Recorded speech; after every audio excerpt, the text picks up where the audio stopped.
Hi, and welcome to this episode of I've Got This Kid. I'm your host, Sharina Williams, mom of two, homeschooler, speech and language pathologist by day, superheroes by night. I'm here to answer all of your questions pertaining to your child's play, language, and overall developmental skills as it pertains to speech and language pathology. So listen up. Me and a friend were having the conversation, and it came up, how do you balance play and structured learning? And the conversation went on and on and on and on for hours. And we came up with all these wonderful ideas because she just thought that play should look like sitting down at a table, forcing this child to do pre-academic things, colors, numbers, and shapes.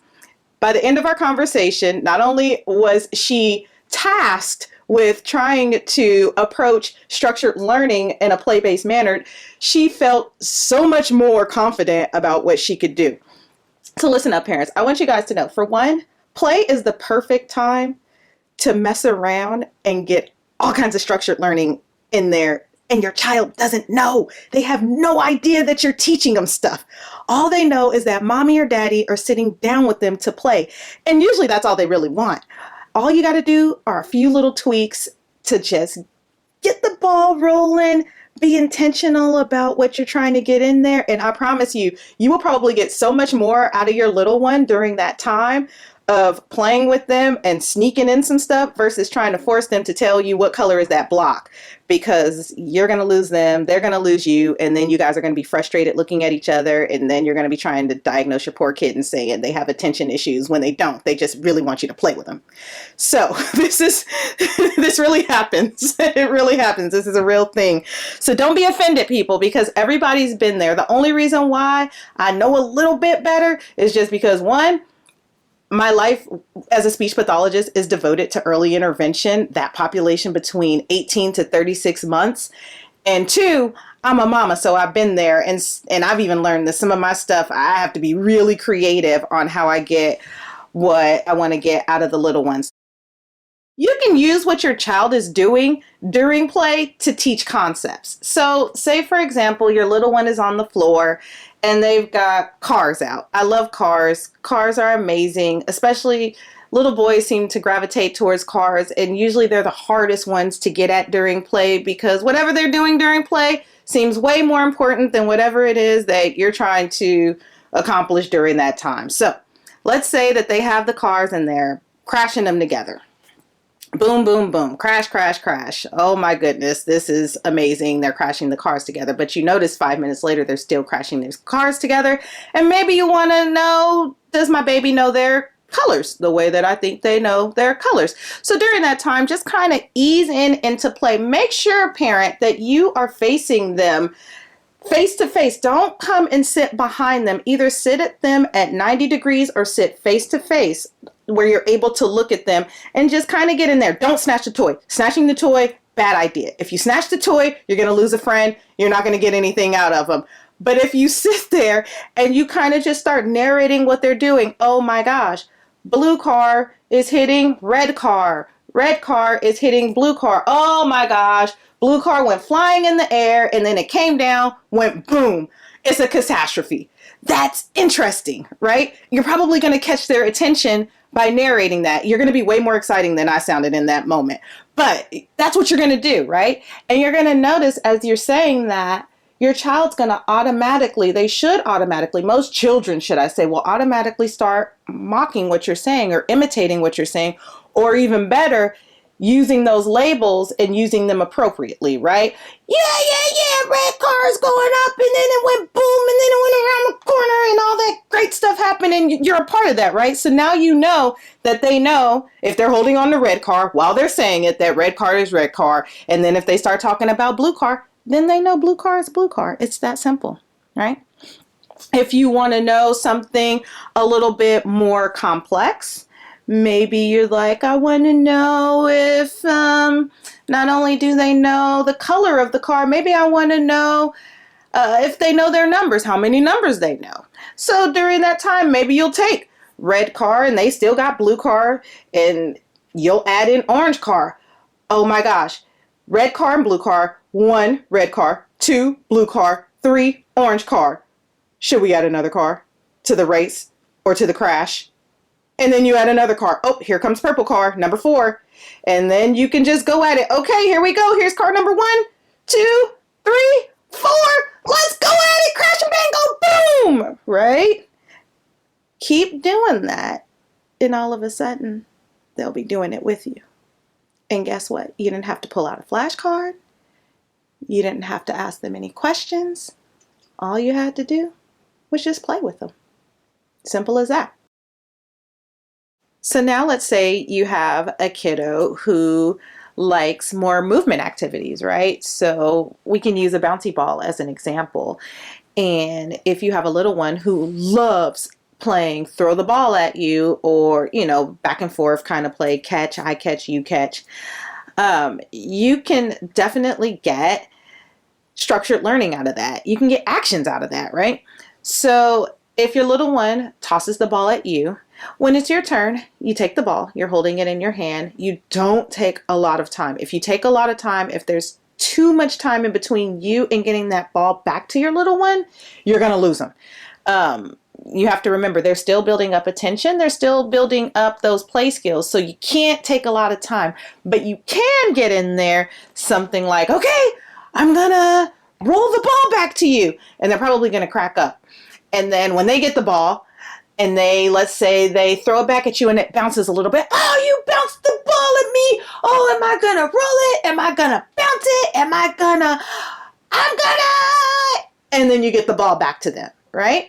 And so you're giving them the actions that not only you're doing, and they're going to expect that, but they're also learning about the actions that they're doing in the process.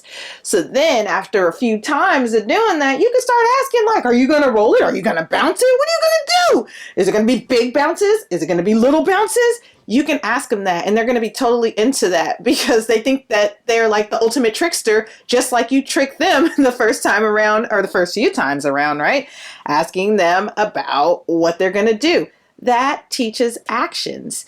You can also, like I said, you can do tiny, you can do big, you could do small, but that's just after you get the concept down of what you're going to do when you're engaging in that reciprocal play or that back and forth play.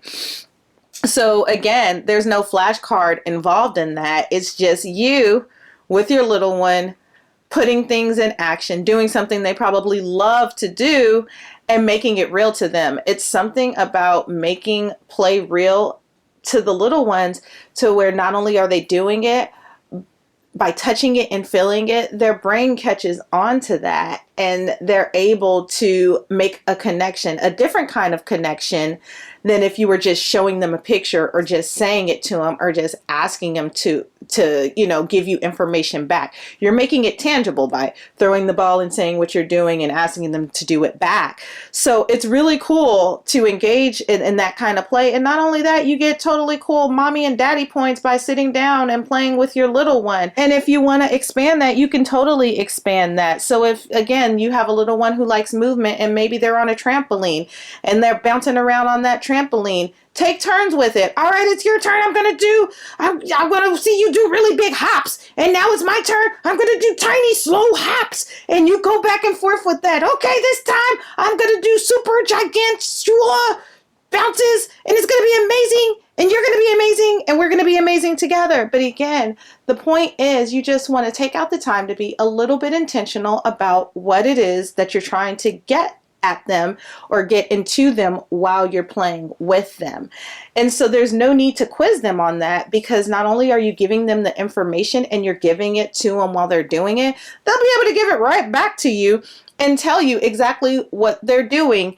And it's a lot less stressful for both of you guys. There's no pause and wait. Like if I asked you, what does a bounce look like? And you're just looking at each other. Well, what if your kiddo doesn't want to bounce in that moment? What if they don't want to perform? It's not uncommon for me to hear from parents like, well, I ask them this information and they won't give it back. But when I ask them in another setting, they tell me. And that's because for them, they don't want to be quizzed all the time. And you have to imagine that you don't want to be quizzed all the time either. You don't want somebody always testing your content knowledge, right? And you certainly don't want anybody testing your content knowledge while you're supposed to be having fun. Can you imagine being out with a group of friends at dinner and somebody starts asking you on the spot all kinds of drill questions about your work and your home life, and maybe they take it back to academia and start asking you about hypotenuse and asking you about, I don't know, a squared plus b squared plus c squared. Like, nobody wants to be drilled or questioned all the time to prove what they do or don't know. And little ones are exactly the same way. Like, they don't want to be challenged during their play to put on display what they do or don't know.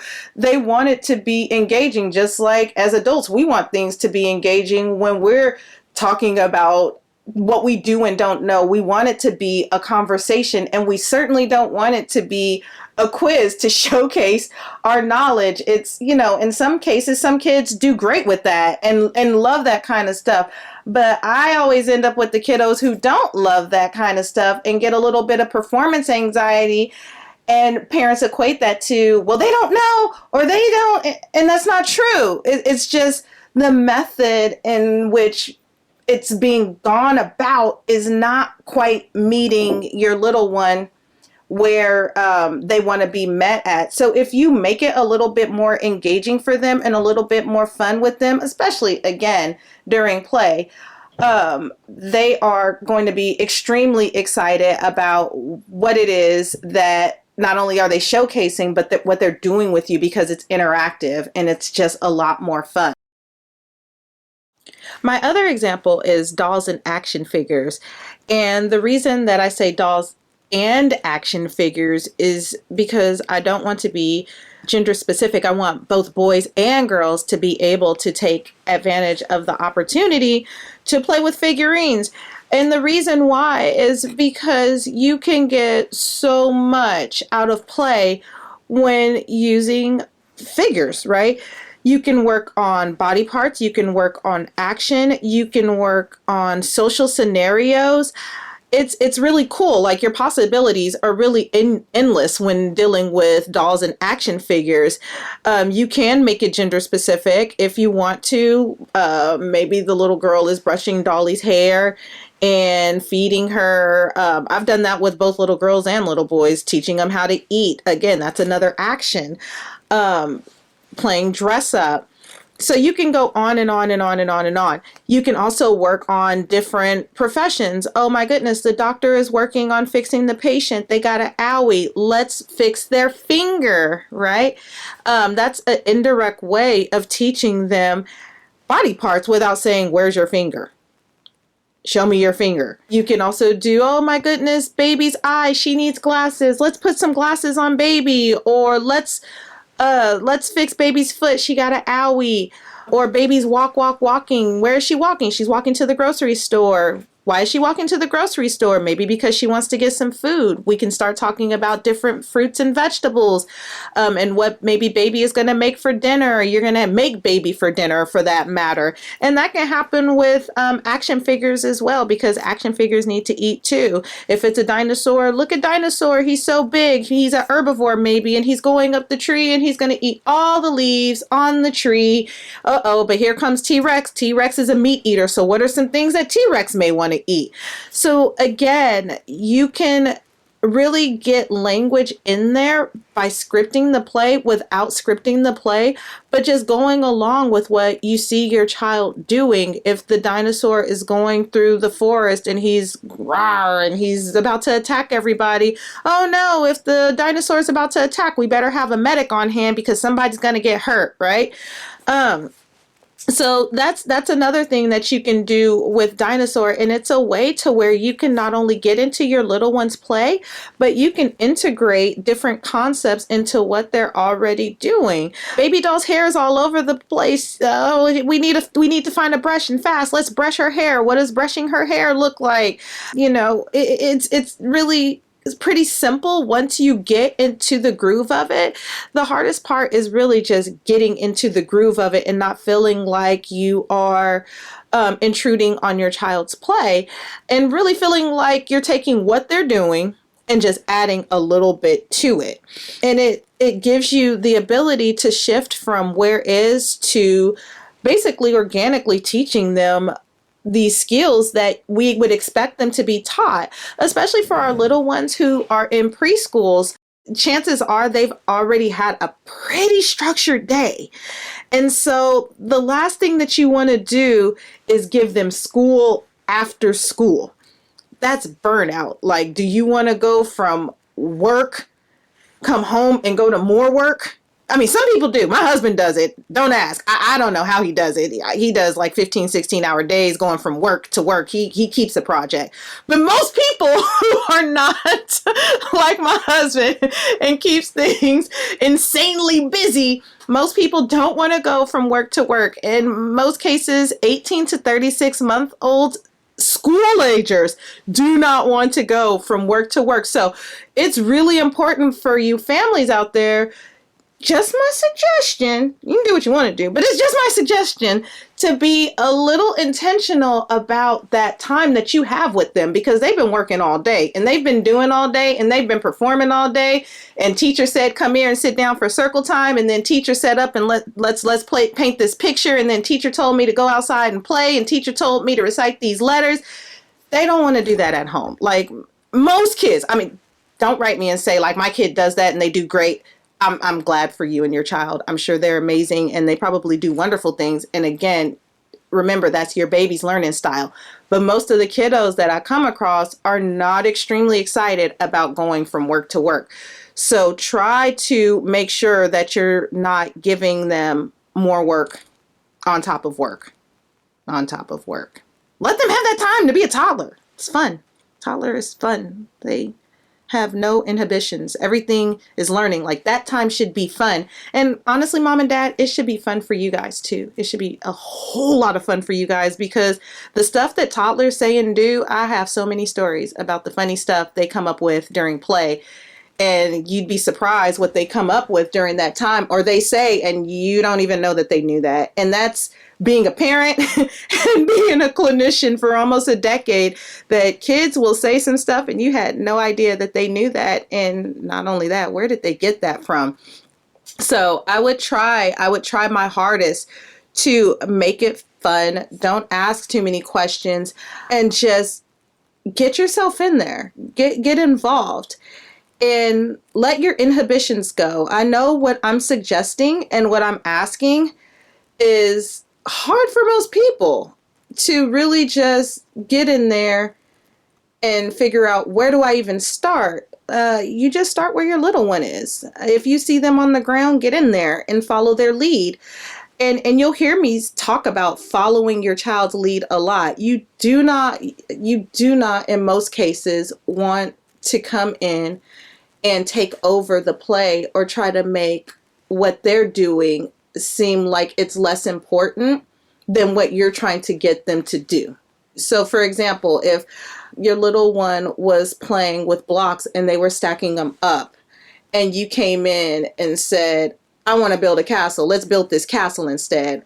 Okay, well, you just kind of discounted what they were doing. And so you want to try to stay away from doing that. Instead, just get in there and start stacking those blocks. And if you want to throw some colors or some numbers in there, oh, 1 block, 2 block, 3 block going up, or blue block, yellow block, orange block, however it is, whatever it is, just try not to take over. Just make sure that you're getting in there and talk about what they're doing. Talk about it with them. And also know that you don't have to fill every minute with words. Sometimes play can be you guys sitting side by side and doing things together and accomplishing amazing things without you feeling like both of you guys have to talk the entire time, especially if your kiddo is not a big talker. My daughter is a big talker. She talks all the time. She started talking really young, and that's her style, her communication style, right? But my son, not so much. You have to really engage him And he doesn't want to talk all the time. He just wants you to do, and he wants you to do your thing, and he wants to do his thing, and he's getting a lot out of it. Both of them get a lot out of it. So that's my tip to you guys, is just make sure to be comfortable with who your child is, their communication style, whether they talk a lot or talk a little, whether you need to take a back seat in talking and let them do all the talking and just interject a little bit, or if you need to say a little bit and try to expand on what they're already saying during that playtime. Here are our takeaways for today. Our takeaways is that our toddlers need more unstructured playtime, especially the ones who are in a preschool or daycare setting versus a toddler who's at home with a stay-at-home parent or a stay-at-home caregiver. Being able to use play as a means to teach gives them so much more than sitting down and drilling with them. You just give them opportunities to learn in a more natural way, and they're more likely to generalize the information that they learned from you versus what they learned from a card or what they learned from you asking them concrete information. You want to try to find that happy space between like the abstract and the concrete. The play is the abstract. You sneak in the concrete items or the concrete objectives, which are the structured learning task, right? Don't treat play as your test time. Of course, you want to know what your toddler knows. That's natural. Everybody wants to make sure that their toddler is meeting milestones, and it's totally appropriate to know if your toddler is meeting age-appropriate milestones. But just try to make it more conversational, because out of a conversation, you get more information. If you're asking direct questions, more likely than not, you're going to get a direct answer and no real expansion on what your toddler really knows, versus if you guys are communicating back and forth and it's more of a reciprocal conversation, then you're probably going to get a lot more out of them. And just make sure that it's fun when you're doing it, and you don't have to be as animated as me. I know I'm pretty animated, and some people are naturally not as animated and they still get the job done. I've seen it. And don't be hard on yourself. I've said this before. Don't be super hard on yourself. If you think that they didn't get it the first time, they're still learning. If they didn't get that red was red the first time, that's okay.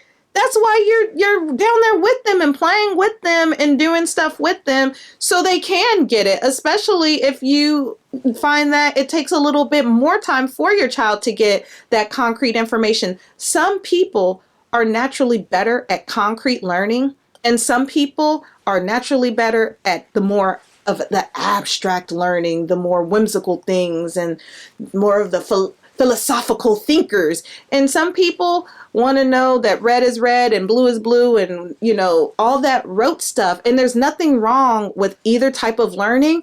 Just know that some children do better at one type over the other, and some kind of toggle in between. I know I toggle in between. I'm not too much of one and I'm not too much of the other. It's whatever's motivating for me, I think. And remember to have fun.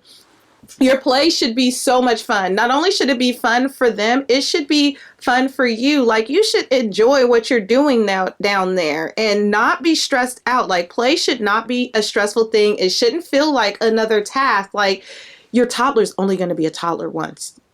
It didn't take me long to realize once my kids started hitting milestones, like that point in time was only going to happen one time. And I wanted to be really, really good at it that one time, because I knew I didn't get a makeup. This isn't like a test in school to where you can do a redo. This is one time. Like, they have one time to be two. You have one time to be a parent to the best of your abilities. And you have one time to get down there in your life and enjoy play with each of your children and to just make it fun for you guys. And it's totally okay to follow their lead. Follow their lead. We don't have to control everything. You'd find that letting your inhibitions go and not feeling like you have to be in control of that play also allows them to let their inhibitions go, and you get so much more out of them. Now, that doesn't mean that we allow them to run amok and have toys going all over the place, but it does mean that you don't have to control every aspect of what they're doing and how they're doing it. The more you meet them where they are, the more they'll open up to you and meet you where you are. And that's when you guys will get the most out of that time together. I hope these suggestions are helpful for you and your little one. Please do not hesitate to reach out and ask your questions. There's no such thing as a silly question, rather an unanswered question. You can reach me at questions@I'veGotThisKid.com. And with a few tweaks every day, you too can maximize your child's speech, language, and play skills. I know you're up for the challenge. Are you ready to step into amazing play? See you later, guys.